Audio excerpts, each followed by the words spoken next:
bersama pada ayat yang pertama sampai ayat yang ketiga.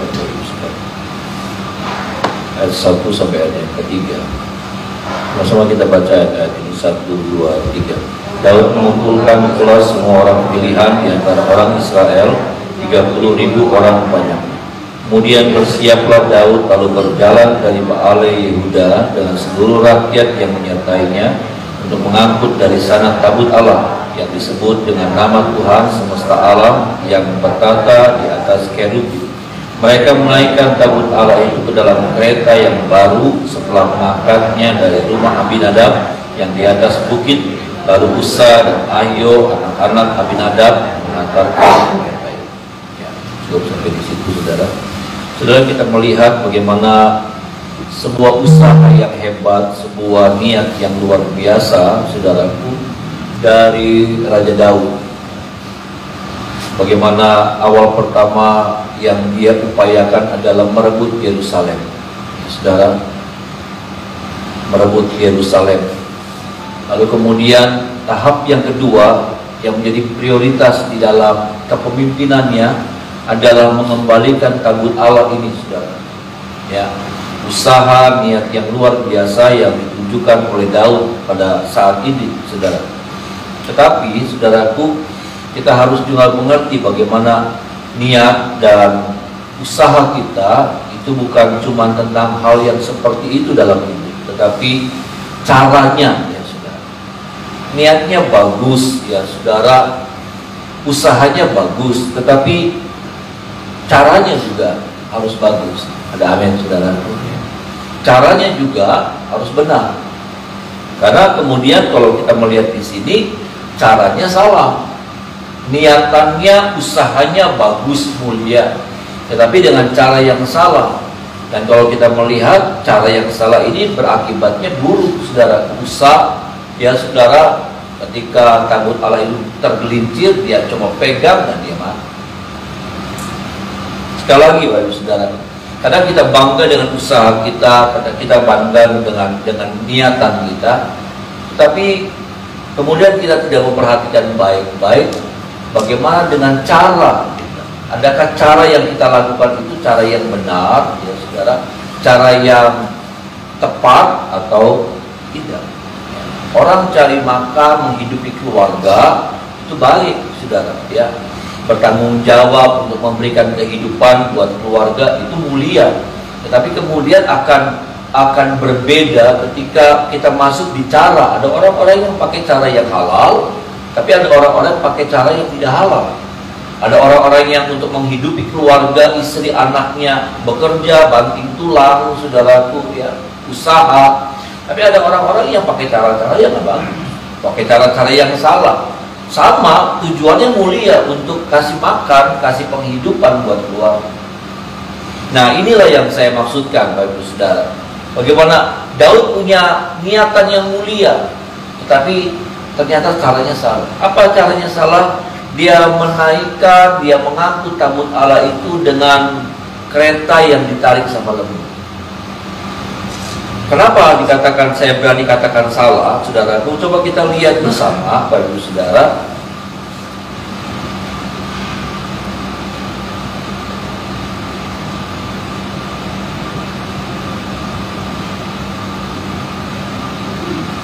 Coba kita lihat, Bapak Ibu Saudara, pada 1 Samuel pasalnya yang ke-6. 1 Samuel pasal yang ke-6 ayat 7 dan ayat yang ke-8.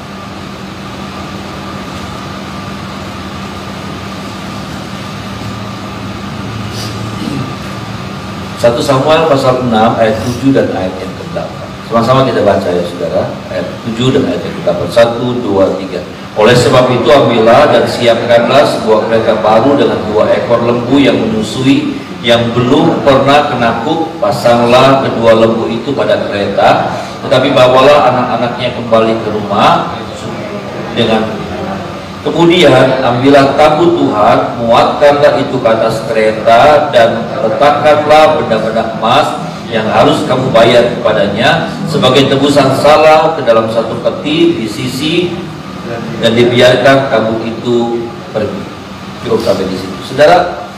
Ini caranya orang Filistin loh saudara. Waktu orang Filistin mau mengembalikan tabut Allah, karena ketika tabut Allah itu ada di tengah-tengah kota mereka, di tempat rumah dewanya mereka, Dagon katanya ketika disandingkan dengan tabut Allah, Dagon ini jatuh, ya, diberdiri lagi jatuh, bahkan sampai patah gitu, sampai putus ya saudara.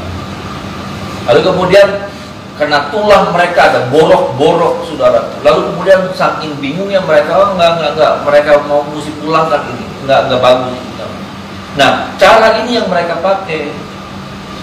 Makanya ternyata Daud ketika dia mau membawa tabut Allah itu masuk ke Yerusalem, saudaraku, dari rumah Obed-Edom, Daud pakai caranya ini, caranya orang Filistin,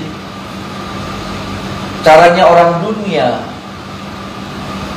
Dan kalau saudara melihat lagi, Bapak saudara, dari mana sih sebetulnya, dari mana sih ide atau petunjuk yang orang Filistin dapatkan? Bagaimana mereka mau membawa tabut Allah itu dengan lembu, dengan kereta yang ditarik lembu yang sudah punya anak dan lain sebagainya, yang menyusui saudara.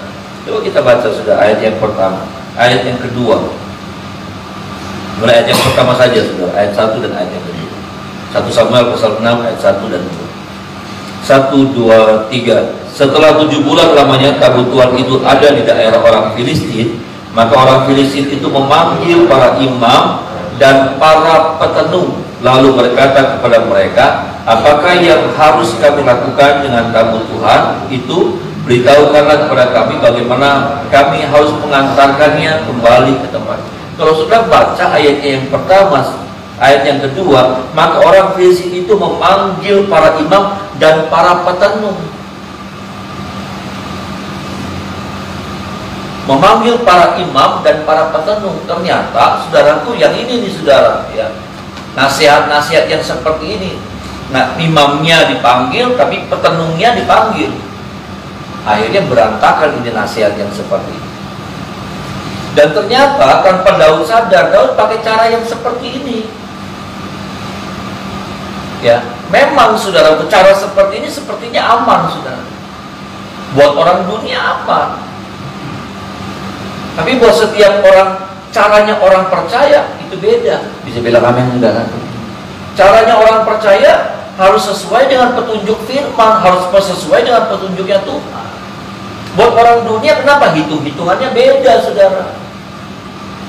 Hitung-hitungannya beda. Ternyata Daud pakai caranya orang dunia, caranya orang Filistin, saudara. Nah, pertanyaan buat kita hari-hari ini, cara apa yang kita sedang pakai untuk mengejar keinginan kita, untuk berjuang dalam hidup ini, memenuhi kebutuhan keluarga dan lain sebagainya, meraih cita-cita? Cara yang seperti apa yang kita lagi pakai? Jangan sampai kita punya cara yang salah sudah. Sampai caranya orang Filistin, caranya dunia yang kita pakai. Menurut Daud kayaknya nggak apa-apa, Daud peka. Tapi bagaimana kemudian Daud salah di sana? Salah dalam menentukan menentukan cara untuk mengembalikan tabut. Hati-hati. Karena ada banyak kali kita berpikir nggak apa-apa kok, nggak apa-apa. Kayak Daud, nggak apa-apa kok, nggak apa-apa, nggak apa-apa. Akibatnya fatal. Seringkali kita juga seperti itu, nggak apa-apa kok, nggak apa-apa. Kayaknya nggak apa-apa, nggak apa-apa. Akhirnya di tengah jalan fatal.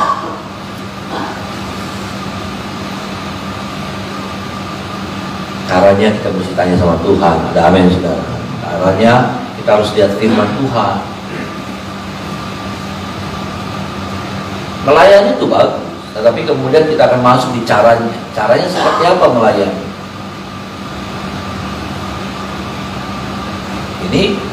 Ini tidak bisa jadi sesuatu yang dipisahkan. Yang penting niatnya baik. Caranya ya udahlah relatif, nggak bisa. Yang penting kan niatannya luhur, niatannya kan mulia. Caranya ya. Karena cara itu jadi jadi penentu juga, saudara, keberhasilan saya dan saudara. Berkenannya kita sama Tuhan, Tuhan mau memberkati atau tidak, itu kemudian Tuhan akan lihat caranya seperti apa. Tuhan lihat mulia hatinya Daud. Saul nggak pernah punya niatan seperti itu. Saul nggak pernah punya ide untuk mengembalikan tabut Allah ke Israel. Saul nggak pernah ada niatan seperti itu. Tapi Daud di awal pemerintahannya itu yang menjadi prioritas utama dalam hidup, dalam kepemimpinan. Dia mengembalikan tabut Allah itu. Tapi kembali, saudaraku, ternyata Daud memakai cara yang salah, yang menurut dia benar, yang menurut dia nggak apa-apa. Yang penting kan dikembalikan. Yang penting kan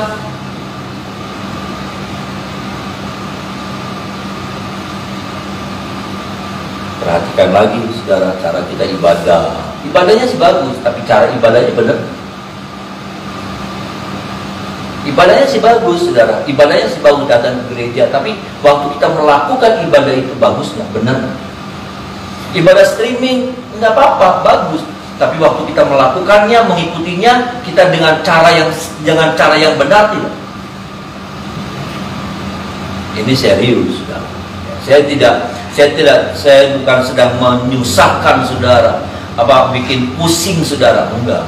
Tapi saya cuma mau supaya apa yang kita buat ini berkenan dan ada berkat Tuhan di dalamnya. Ada amin.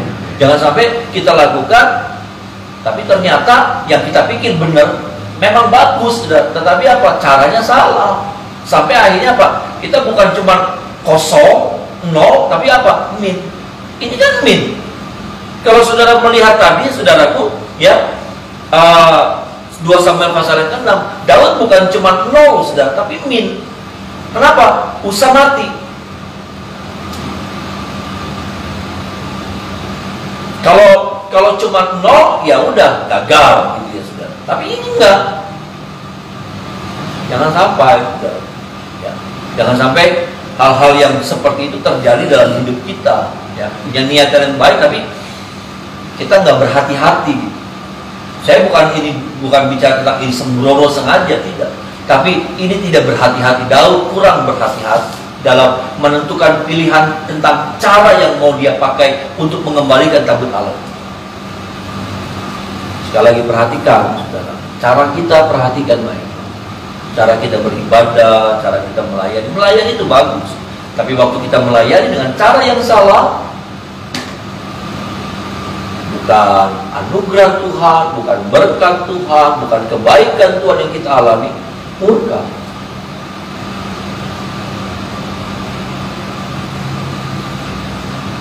Ya, Tuhan tolong kita, saudara, ya, supaya hal-hal seperti ini akhirnya semakin mendewasakan kita, semakin membuat matang kita dalam bertindak. Kita jadi orang-orang yang sembrono, yang pokoknya bagus. Tapi kembali lagi pada caranya. Kenapa? Karena cara itu jadi sesuatu yang tidak bisa dipisahkan dengan niat baik kita. Niat baik kita akan dirusak oleh apa? Oleh cara yang salah. Seperti tadi saya katakan, apakah menghidupi keluarga itu salah? Keren banget, hebat sekali. Ada ayah, ya, ada kepala rumah tangga yang punya beban, punya tanggung jawab untuk apa? Untuk kasih penghidupan yang layak buat keluarganya, buat istri, buat anak-anak. Ya. Tapi kemudian itu ceritanya jadi berbeda ketika apa? Ketika dia menghidupi keluarganya dengan jual narkoba. Dia kasih makan keluarganya dari hasil penjualan narkoba. Itu jadi sesuatu yang berbeda. Paham? Itu jadi cara yang menghilangkan kemuliaan itu, merusakkan kemuliaan. Cara menghidupi keluarga, saudara, memberikan penghidupan yang layak buat keluarga, istri, anak, itu mulia. Tapi jadi rusak, kenapa? Karena ada cara yang salah. Sama. Daud punya impian yang luar biasa, niatan yang luar biasa, mengembalikan tabut Allah ke Israel, tapi dengan cara yang salah. rusak ini, niat yang mulia ini rusak. Akhirnya Daud harus memperbaikinya lagi. Ketika Daud memakai cara yang benar, kata Alkitab, setiap 6 langkah ada korban yang dipersembahkan. Itu cara yang benar. Perhatikan, saudara. Kita punya keinginan yang bagus, kita punya tujuan yang bagus, kita punya niatan yang bagus dalam hidup. Apapun ya, saudara, saya tidak tahu. Tetapi kembali kepada cara kita. Untuk apa? Untuk mencapai tujuan itu. Benar atau tidak, salah atau tidak, perhatikan lagi. Supaya apa? Supaya sampai kita pada tujuan, keinginan dan kerinduan kita itu. Ada amin, saudara? Sampai tidak terjadi musibah nih, saudara, di tengah jalan seperti Daud.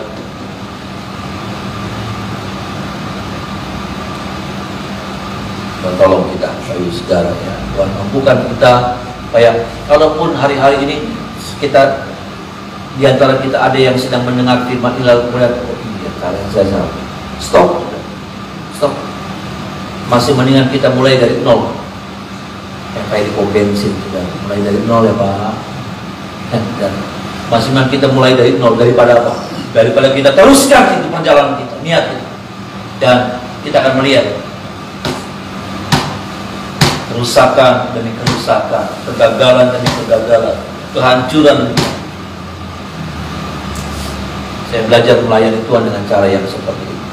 Saya harus cek lagi, benar. Bukan saya ngerasa benar, tidak, saudara. Tetapi saya harus cek lagi, benar nggak sih Tuhan? Karena jangan sampai saya punya niatan yang bagus, saudara.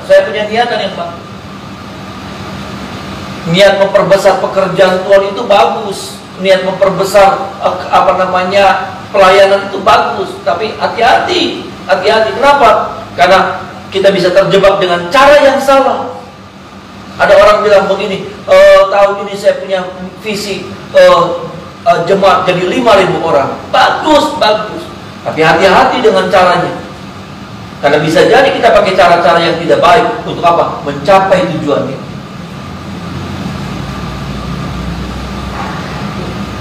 Kita rusakin pelayanan yang satu, kita rusakin pelayanan yang B, kita rusakin supaya apa? Supaya visi kita jadi 5.000. Yang kayak gitu kan, karena kita rusakin yang ini, kita rusakin yang itu apa? Tuhan kasih visi sama saya. Oke, saya percaya Tuhan kasih visi. Tapi saya nggak percaya kalau Tuhan pakai cara yang seperti itu. Tuhan suruh kita pakai cara yang Tuhan suruh mereka pakai cara yang saya nggak pernah percaya. Kenapa? Karena saya percaya tiap-tiap pelayanan itu Tuhan yang punya. Ada amin, saudara.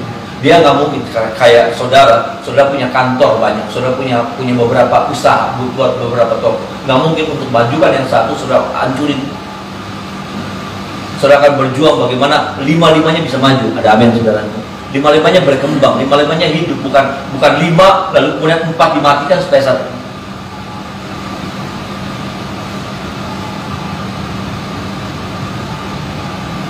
Saya pikir kita bisa nangkap ini firman, saudara. Supaya apa? Supaya ke depannya kita lebih berhati-hati. Supaya kita lebih, bukan cuma tentang niatan yang kita besar-besarkan, tetapi apa? Kita mau kembali, kita merenung, kita duduk di bawah kaki Tuhan, kita baca firman, kita tanya sama Tuhan. Caranya benar-benar. Caranya seperti apa yang saya harus lakukan? Caranya seperti apa yang saya harus lakukan?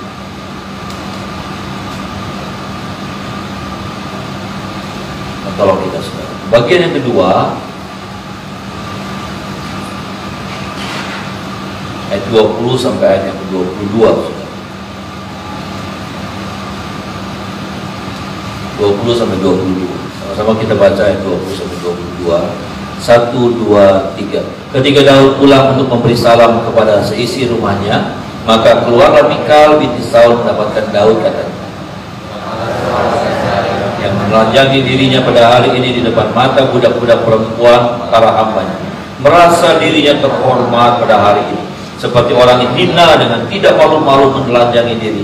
Tetapi berkatalah Daud kepada Mikal, di hadapan Tuhan yang telah memilih aku dan mengisikan ayahmu dan segenap keluarganya untuk menunjuk aku menjadi raja atas umat Tuhan, yakni atas Israel. Di hadapan Tuhan aku menari-nari, bahkan aku akan menghinakan diriku lebih daripada itu. Engkau akan memandang aku rendah, tetapi bersama-sama budak-budak perempuan yang bersama-sama mereka lah aku mau dihormat. Saudara, waktu Daud menari-nari, ya saudara, Daud tuh hebat, ya saudara, Daud tuh hebat. Daud tuh yang saya lihat, Daud tuh gampang dikoreksi. Ya, ini ini bukan pembahasan, tapi saya cuma mau sampaikan ini. Tuh Daud tuh gampang dikoreksi. Sama-sama bilang sama saya, dikoreksi saudara. Daud tuh gampang dikoreksi.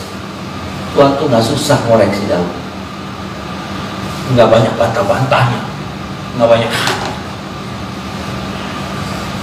Jadilah pribadi yang seperti ini saudara. Jadi pribadi yang gampang dikoreksi. Ada amin saudara. Hati yang gampang dikoreksi itu hati yang lembut. Bukan hati yang seperti batu karang. Untuk iman kita harus jadi seperti batu karang. Ada amin saudara. Tapi untuk hati, jadilah hati yang seperti ini, yang gampang dikoreksi. Yang kalau Tuhan ingetin Daud, gampang.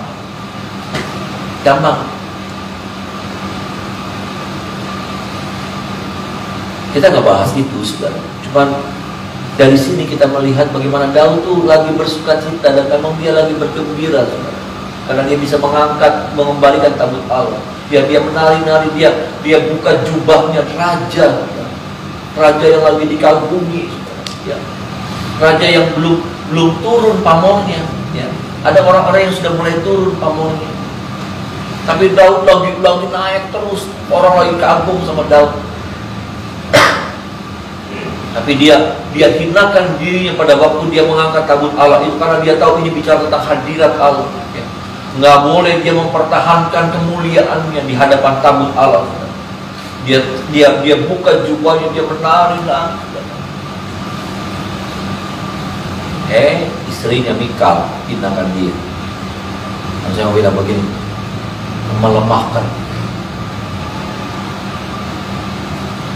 Ini hati-hati. Ada banyak hal yang mau melemahkan saya di sini.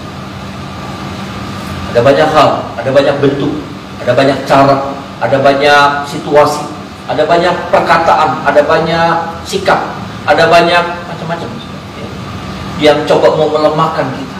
Saya, saudara, kita coba dilemahkan. Daud itu lagi dicoba. Saya cuma lihat begini, Daud tuh lagi dilemahkan sama Mikal. Kalau Daud nggak kuat, Daud lemah, Daud jadi kecewa. Ada banyak hal. Ya sudah, ada banyak perkataan, saya katakan ada banyak sikap, ada banyak muka orang, ada banyak perkataan orang, ada banyak suara-suara yang bisa melemahkan saya dan saudara. Ada banyak keadaan, situasi yang coba melemahkan. Ketika kita lagi semangatnya, ketika kita lagi antusias. Ada banyak orang yang tidak tahan ketika kemudian berhadapan dengan sesuatu, sudah akhirnya lagi semangatnya. Lagi terbakar nih api lagi terbakar, mati langsung. Ya, sekali lagi saudara, ada banyak hal yang sedang ada di sekitar kita yang coba melemahkan kita. Apakah itu perkataan, apakah itu sikapnya orang, apakah macam muka orang, saudara, muka orang ya. Muka saya bisa melemahkan saudara. Ya, sikap saya bisa melemahkan saudara. Saudara lagi semangat melayani, tiba-tiba bisa jadi ngelihat saya nih, saudara. Pas saya bagaimana, saya lagi ngambut, saya lagi bagaimana gitu, saudara. Saya bisa langsung lemah.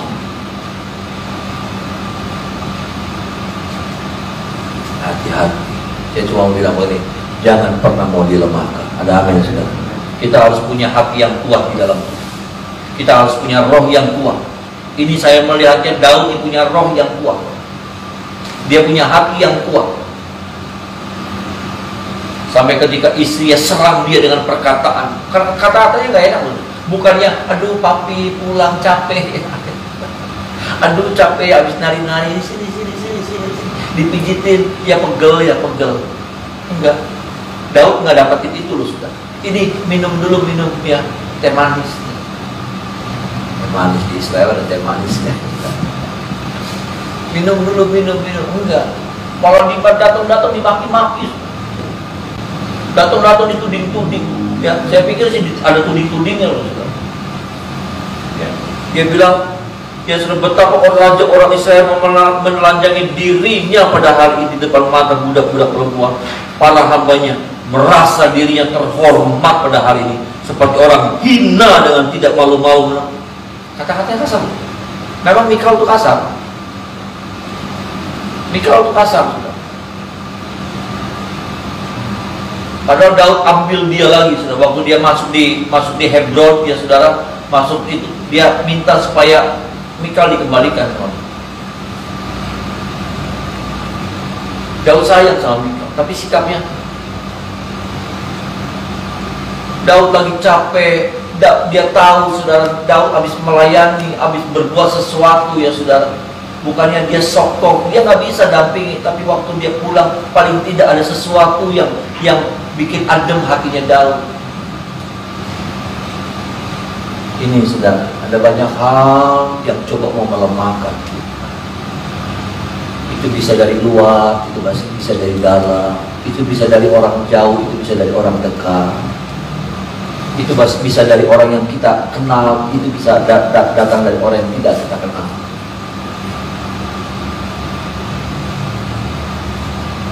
Masalahnya gini, kita nggak bisa tuh saudara ngumpet dari yang semuanya itu, dari semua hal-hal yang coba melemahkan kita nggak bisa menghindar, nggak bisa. Ya, kalau bisa, kalau mau juga seperti itu, kita tinggal di padang gurun saudara. Ya, kita tinggal di kutub, ya saudara. Kita dewekan, itu nggak ada yang bikin kita yang melemahkan kita. Tapi masalahnya kita berinteraksi, kita hidup bersosial, ya sudah sama orang. Kita ketemu bahkan sama keluarga sendiri. Bahkan kadang-kala tanpa kita sadar, anak bisa melemahkan orang tua bisa melemahkan anak, suami bisa melemahkan istri bisa melemahkan suami. Ya, bukan cuma bicara makanya saya bilang bukan cuma orang luar, bukan cuma orang jauh yang bisa melemahkan, orang-orang dekat juga bisa. Bahkan saya bisa melemahkan saudara sebagai gembala yang harusnya saya menguatkan saudara, tapi tanpa saya sadar atau saya sadar, saya nggak tahu juga ya sudah, bisa jadi tindakan saya, kata-kata saya, sikap saya melemahkan saudara, bukan membangun saudara. Tapi masalahnya di sini adalah bukan tentang, maaf ya saudara, ini di sini bukan tentang orangnya, bukan tentang sikapnya orang, tapi apa? Bagaimana kita harus memiliki hati yang kuat di dalam Tuhan. Ada amin saudara. Bagaimana kita harus punya roh yang kuat. Karena yang seperti itu nih sudah tiba-tiba kadang-kala ya sudah, waktu kita ngobrol sama orang baik-baik, tiba-tiba ada kata-kata yang nggak enak datang. Bisa jadi kita langsung lemah di satu kata itu. Ada banyak kalimat yang sudah keluar, yang sudah ada satu kata yang tak. Kita bisa down, kita bisa ngedrop di sini.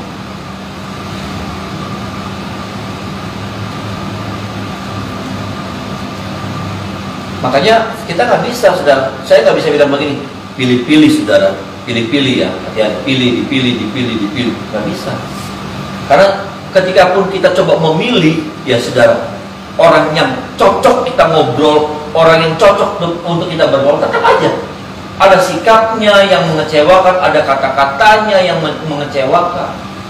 Artinya apa? Bukan itu yang harus kita tekankan. Yang kita harus tekankan adalah hati kita harus kuat. Ada amin saudara. Roh kita harus kuat. Bukan itu, bukan pihak sananya, pihak sininya, sayanya, saudaranya yang harus kuat. Bisa bilang amin saudara. Kitanya yang harus kokoh, kitanya yang harus jangan lemah hati kita. Kayak Daud, jangan lemah. Daud tidak lemah, Daud kuat. Ketika pun dia lelah, dia capek, butuh sesuatu, butuh dihibur, butuh paling enggak, tapi tadi bagus sekali. Coba saudara bayangkan, sudah habis pelayanan, ya saudara, orang kagum sama saudara, orang puji saudara, saudara capek pulang ke rumah, lalu waktu pulang ke rumah langsung diomelin sama suami, langsung diomelin sama istri, disalah-salahin, kodrok, kayak Daud. Tapi apa? Nggak ngefek buat Daud. Daud nggak bilang, aduh, enggak. Daud malah marah, tapi marahnya marah menasihat. Kenapa? Karena dia punya roh yang kuat, saudara, hatinya kuat.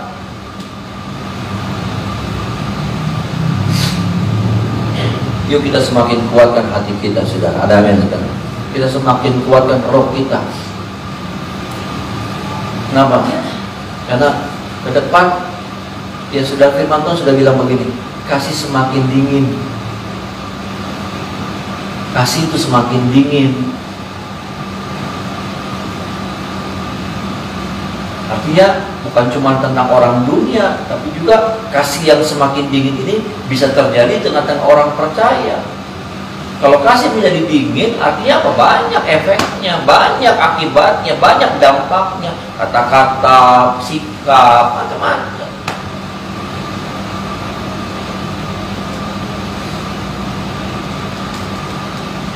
Tolong kita, saudara, jangan sampai, karena kalau kita biarkan, saudara, kita biarkan, ya saudara, maka hancur, rusak kita, rusak kita, semangat kita rusak, saudaraku, ya, apa namanya, hal-hal yang baik dalam diri kita rusak. Makanya kuatkan, saudara. Kita harus jadi pribadi-pribadi yang kuat, kokoh di dalam Tuhan, supaya ketika kita menghadapi apapun juga, kita kuat kita dalam Tuhan. Ada amin, saudara. Bahkan kalau kita melihat Daud kuat sekali ketika Simei mengutuki Daud sambil melemparin Daud, di debunya di Daud lagi lari keluar, saudaraku, melarikan diri dari Yerusalem karena anaknya Absalom. Ya saudara, diganggu sama, dia bisa tenang, hebat. Ya, dia nggak bilang begini, bunuh, tinggal bunuh, saudara. Tinggal bunuh. Nggak usah dia yang bunuh, nggak usah dia. Jangan kotori tangannya dengan darah orang seperti itu. Nggak usah, orang lain aja. Nggak usah panglima, orang-orang biasa aja, rakyat kecil aja bunuh. Udah renta juga. Enggak. Ya, cuma bilang kalau Tuhan suruh dia untuk ngutukin saya, hebat Daud. Makanya Tuhan, saya cuma lihat gini, Tuhan tuh nggak pernah puas memberkati Daud. Tuhan nggak pernah puas kasih yang terbaik dari sorga yang ada di sorga.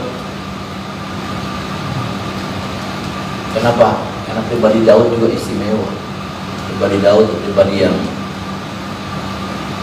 nggak rata-rata. Kalau saya mau bilang, jadilah saya dan saudara bukan orang-orang yang rata-rata, tapi jadi orang-orang yang di atas rata-rata. Ada amin, saudara. Jadilah orang-orang yang di atas rata-rata. Karena kalau rata-rata aja umum, bahaya. Ya, bisa tenggelam kita. Makanya orang kalau bikin rumah apa ditinggiin supaya apa? Kalau ada hujan, supaya kalau ada banjir yang sampai 1 meter pun masih aman. Itu di atas rata-rata. Kadang-kadang kita untuk yang seperti itu kita perhatikan, tapi untuk hal yang rohani kita nggak perhatikan. Sampai apa? Biasa-biasa aja kita, rohani kita biasa-biasa. Jadi waktu ada banjir, tenggelam, kita tenggelam. Ada sesuatu yang tidak wajar terjadi, sesuatu yang aneh terjadi, ya kita terdampak. Kenapa? Karena memang standar aja rohani kita. Tolong saudara, ya. Ini hidup nggak gampang kita jalan. Jangan berpikir kalau kita jadi anak Tuhan, kita jadi seperti apa ya? Kita jadi seperti punya jet. Ada, kita ngalami yang namanya pergumulan, kita ngalami yang namanya masalah dalam hidup. Tapi bedanya, saudaraku, ada pertolongan Tuhan tepat pada waktunya. Ada amin, saudara. Ya. Kita jadi orang-orang yang dilatih sama Tuhan. Kita jadi orang-orang yang tahu apa yang harus kita buat di tengah-tengah masalah. Kita menjadi orang-orang yang tahu apa yang kita harus lakukan, ya saudaraku, di tengah-tengah pergumulan hidup. yang kita nggak salah. Dan kita tampil sebagai pemenangnya. Mari kita menyembah Tuhan.